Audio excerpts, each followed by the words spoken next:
Welcome to the dvm360. Give us 5 minutes or less and we'll update you with the veterinary news, medicine, and business information you need to know right now.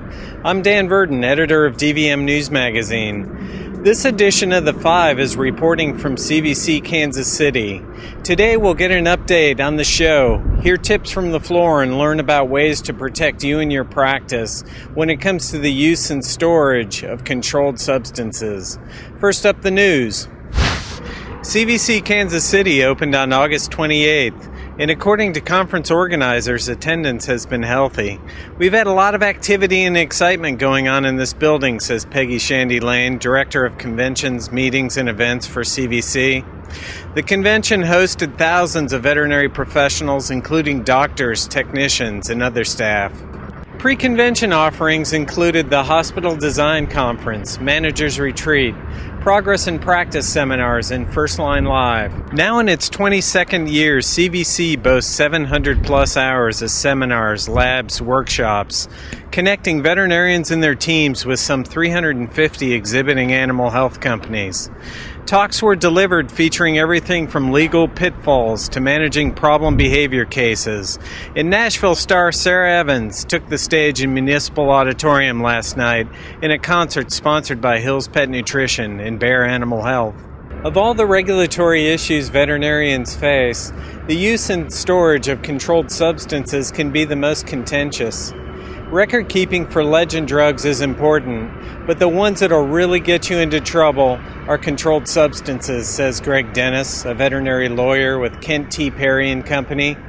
When it comes to use and storage of Drug Enforcement Administration scheduled drugs like ketamine, which have a high risk for abuse or theft, veterinarians need to maintain accurate and complete drug records for the controlled substances in 2 locations, one in the patient record and another in a controlled substances logbook. Complete and thorough record keeping can go a long way to staying in regulatory compliance, Dennis says. There is a plethora of advice from CVC Kansas City. We've assembled some of the best clips on topics ranging from veterinary practice ownership to using social media and building your client base to an update from the National Association of Veterinary Technicians in America.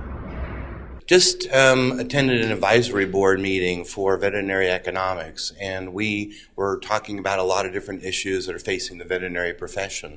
And one of the ones that we did discuss was the fact that a lot of students coming out of veterinary school choose not to own a veterinary practice. In fact, you probably saw in the August issue of Veterinary Economics, 45% of graduates say they never ever choose to own a veterinary practice. Many are undecided, and in fact, only about 30% say that they truly would want to own a practice. I think one of the issues is that a lot of veterinarians are looking at the old model. They're looking at the old paradigm where you have to work 60, 80 hours a week in order to, be a successful veterinarian, that you can't have a life outside of practice. One of the things I would really encourage new graduates to do is to challenge that paradigm, realize that you don't necessarily need to follow, quote, the old way of doing things, and there is a successful model out there where you can own a hospital, make a decent living, and still have a very high quality of life. I'm Marnette Falley, Content Director for dvm360.com. I had an interesting conversation on the exhibit hall floor at CVC in Kansas City today with David Grant from Animal Care Technologies. He did an educational session at Vet Partners meeting before the show where he focused on how social media can improve your business as a veterinary practice, which is relatively uncharted territory. They did a month-long beta test using a tool that he has with his company that's a post-visit survey tool for clients, or a survey of clients for your practice. And they added a question to the end that went, would you like to be a Facebook fan of our hospital? And what's amazing is that 26 to 36% of the clients receiving the survey said yes. They went and found those practices. When you look at the numbers, all of the practices got about 1 fan a day over the course of the test, or 30 fans in a month. And each person on Facebook generally has about 130 friends. So that's almost 4,000 positive impressions, endorsements of your practice from a client in the course of a month, which over the course of a year could be a really phenomenal positive word of mouth in a local community of likely pet owner clients. This is Sean McVeigh, and you're watching DVM 365.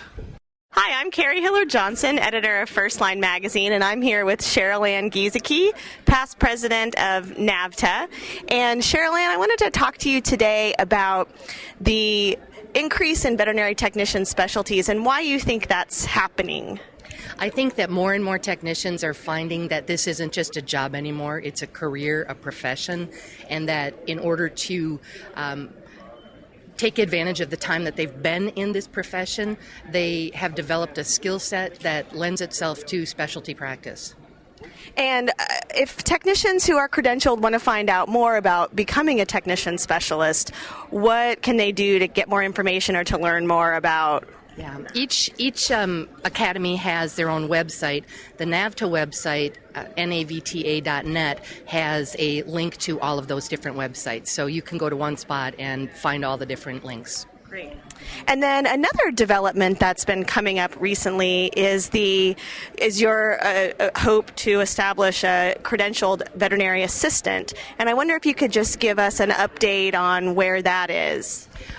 Progress is moving forward with developing the test, and we are still planning on implementing in 2011. We actually have a board meeting coming up where we're going to be discussing a few of the issues related to that topic, but it's generating a lot of excitement. We've had a lot of assistants come to the booth here and say that they're really looking forward to it. So, we think it's going to be great. That's great. And that's the update from NAVTA. That's it from Kansas City. We hope you've enjoyed this edition of The Five. If you have suggestions for future shows, email us at dvm360@advancedstar.com. And for the latest news, medicine, and business information, be sure to visit dvm360.com every day.